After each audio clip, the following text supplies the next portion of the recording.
On the last day and the greatest day of the feast, Jesus stood and said in a loud voice, "If anyone is thirsty, let him come to me and drink. Whoever believes in me, as the scripture has said, streams of water, living water, will flow from with him." By this he meant the Spirit, whom those who believed in him were later to receive.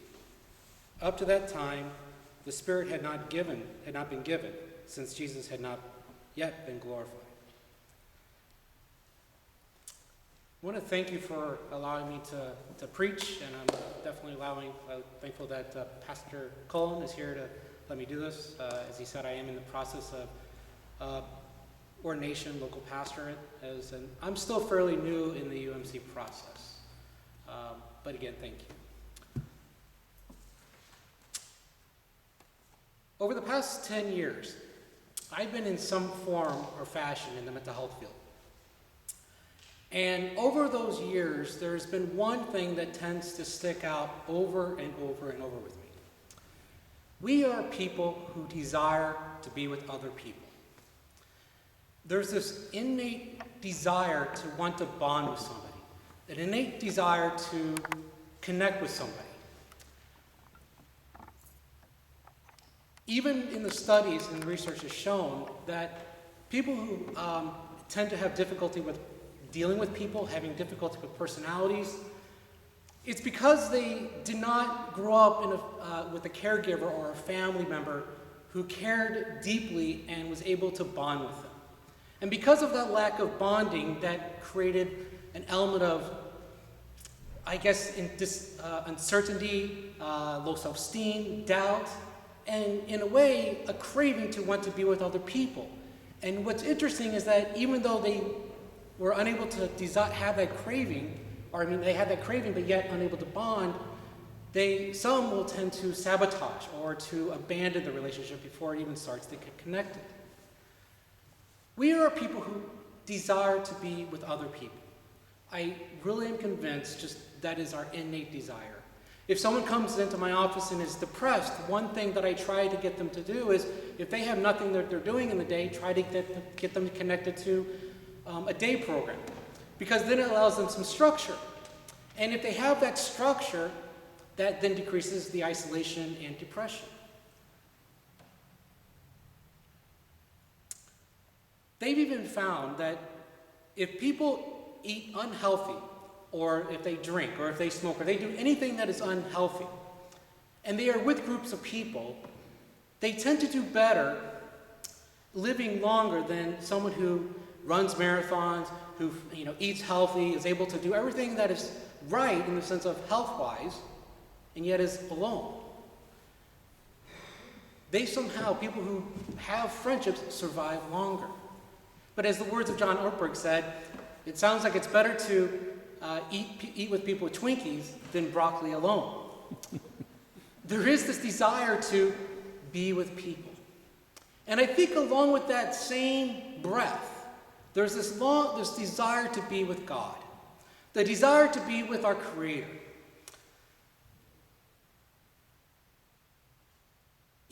As I Googled over the weekend, I just wanted to kind of see what the numbers are in the sense of the numbers of how many people believe in a higher power. Not God, maybe not Jesus, but of just some form of, they believe in some sense of there could be a God out there. And the numbers are still the same they were pretty much years back, and it's going around about 90%. Depends on who you Google, who you go to. But yet, even statistically, it's not a big number of people who do not claim who believe in God, but such as atheists, it's still such a small number. And so that to me, continues to show that we have this ability, this innate desire to want to be with our Creator, to be with God. And there's this longing that we have. Even in Romans, it talks about how the earth groans and wants to be made whole. And I think that's the same desire that we have. We want to be made whole. We want to be with the one who created us. And I would just say is that often what happens is that when people come to that point in life, I think it's easy to ignore God or to forget about God when life is going well. But when times are going difficult, or things are going bad, or things are going not our way, and it's getting to the point of crisis, that is when we desire to, it's just somehow innate nature that people just want to know who God is. Sort of similar to that same old saying, there's no atheists in foxholes. And so what I'm going to do is I'm going to share a little bit today about part of my crisis moment, my story. I try not to tell other people about my life too much in sermons, just not because I'm a reserved person in the sense of I don't want to tell anybody. I tend to overshare. However, what I have found over the years is that even if I tell a story or I tell something that's similar, it does somehow benefit people. So hopefully it does the same for you today. And my story goes like this. I grew up in pretty much a modern Christian family. I grew up in Springfield, Illinois, and at that time, probably all the way from birth to about 7th grade, we were pretty much established family. We were probably on the upper crust, or not the upper middle class. Both parents worked, had decent jobs, and so for most people they would say, I was growing up a well-off life.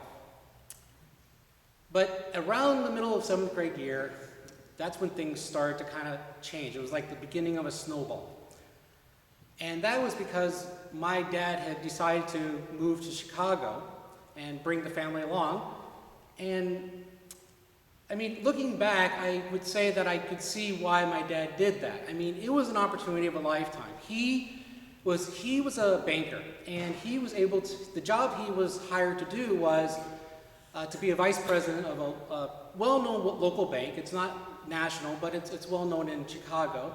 And he was able to work in the financial district, similar to like someone working in the Prudential area. And so this, to me, it just makes sense. Like, why would he not do this? And so he goes, and we get connected, and they somehow get us, the kids, into a fairly decent public school system. From what I understand, it was in the top 10 of the state. And so life was, for the most part, we thought they were making good decisions. And then out of nowhere, and I don't know exactly when it happened, but I do remember there was a shift of air that changed. If you ever ask a kid, if you ever see a kid who is living in a family where when the parent had lost the job, the parent may never tell the child that they lost their job, but the child knows.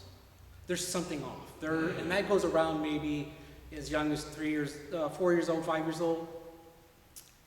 And with me, I was probably going into 8th grade, high school, and there was something that had shifted. And my parents did tell me what happened, and when things tend to get worse, it was basically he loses his job, he starts scrambling to try to figure out how we're going to make income. So he goes and he starts to try his own business. And then my mom, she ends up she drives back and forth for 3 hours, back and forth from Chicago to Springfield, Illinois, because the hospital that she was working at was paying more, and she's a nurse anesthetist. And so really, in essence, my family had become in survival mode. And that is when, after I already had come to Christ and accepted Jesus in my heart, I began to ask this question. Are you really there? God, do you really exist? Am I even going down the right path? And so, somehow, by God's grace, my dad ends up forcing me to go to some Sunday school class in a local church, because I guess they apparently had a good youth group program going on. And I end up going to it, and eventually I get involved in some of the youth group's missions trips. And it was in that time where my freshman year in high school, I would say, you have to understand, when you recall your memory, it's not as accurate as you think it is sometimes. But if I go by my memory, it's around the beginning of my high school years. And I go to, and I end up going to Jamaica at the time. And I just remember that trip distinctly, because there was a moment where I was going because my intent was just to say, well, I want to be a good person. I want to do good things. I mean, that's what we're supposed to do, right? And when I went there, our youth group got involved with another youth group, and so it was a mixture of a bunch of different kids and adults from different churches. And our goal was to basically rebuild a chapel that had been destroyed, like a camp chapel that was destroyed by Hurricane Hugo at the time. And I remember because I was depressed. I was feeling alone. I was having difficulty dealing with relationships with friends and peers, and grades were not definitely going well.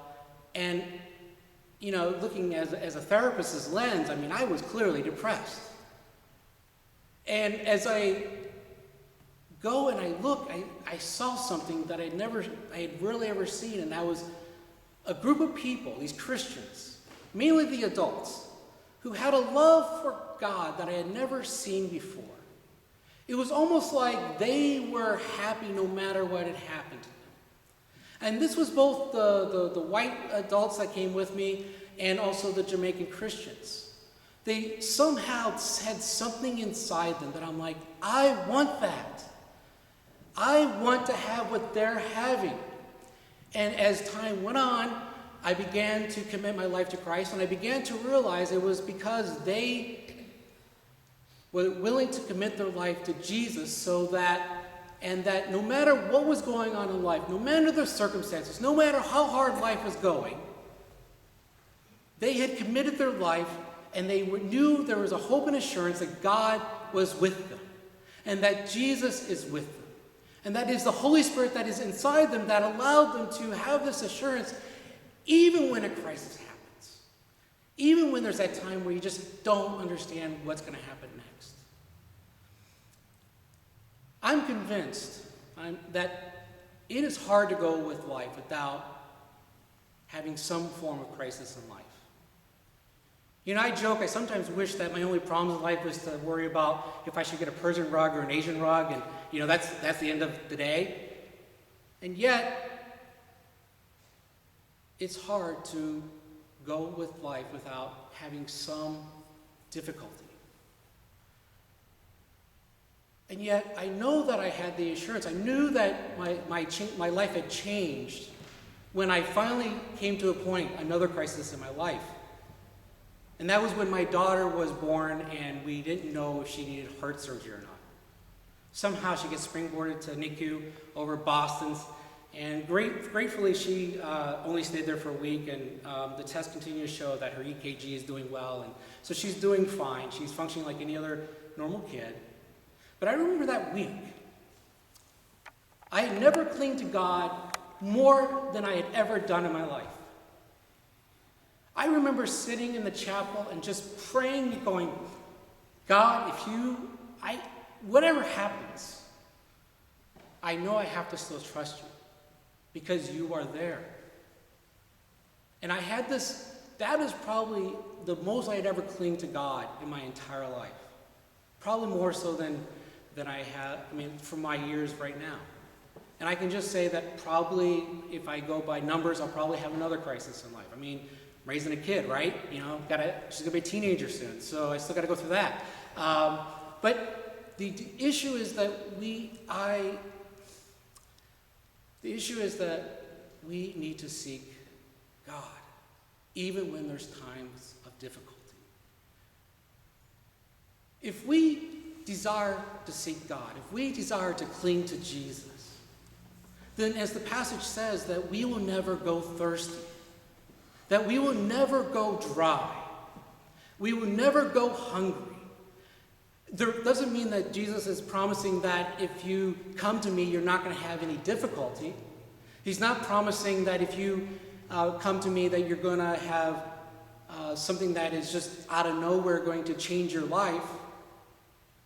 But what he is promising is that if you come to him, you are never going to go hungry spiritually. You're never going to go thirsty spiritually. It is because God, Jesus, ends up filling you as being the bread of life. He ends up filling you as the spiritual water that we need. And that is what gives us that hope and assurance to get through those hard times. I think when we come to hard times, when there is a crisis, we sometimes, I think it's like a moment of character in a way. There are times where there's that temptation of wanting to go and do it your way. There's a time where you want to just say, well, Lord, you don't understand. This was not part of the cards that you had dealt me in, so I'm just going to try to figure it out on my own. And yet that's sort of where things tend to go awry. But if we live with assurance with God, if we live clinging to Jesus, we know that we will never run spiritually dry. And it's really no different than if you look at the old ancient saints in the Old Testament and New Testament, where you have Job who had suffered, and yet he still had that assurance. You have Paul who ministered to the Jews and the Gentiles, and that guy had tons of issues that were going on, and yet he still had the assurance of God. You have Mary, the mother of Jesus, who witnesses his death and then his resurrection. And what's interesting is that I didn't think about it until this morning, Jesus himself had the assurance that he knew what he was doing. The pain that he had going before that cross, he was at that night before clinging to his Father, saying, Lord, take this away, basically take it away if I don't have to do this. And yet he knew that he had to follow through. And so even Jesus modeled for us in our life how to cling to God. How to cling to God even when there's times of doubt, when there's times of crisis. For we have the assurance that there is going to be a new hope. There's going to be a place of heaven. There's going to be a place where we are going to be made whole again. And where the earth is going to be made whole again. And that there's going to be no one starving. And there's going to be no one that's going to be thirsty.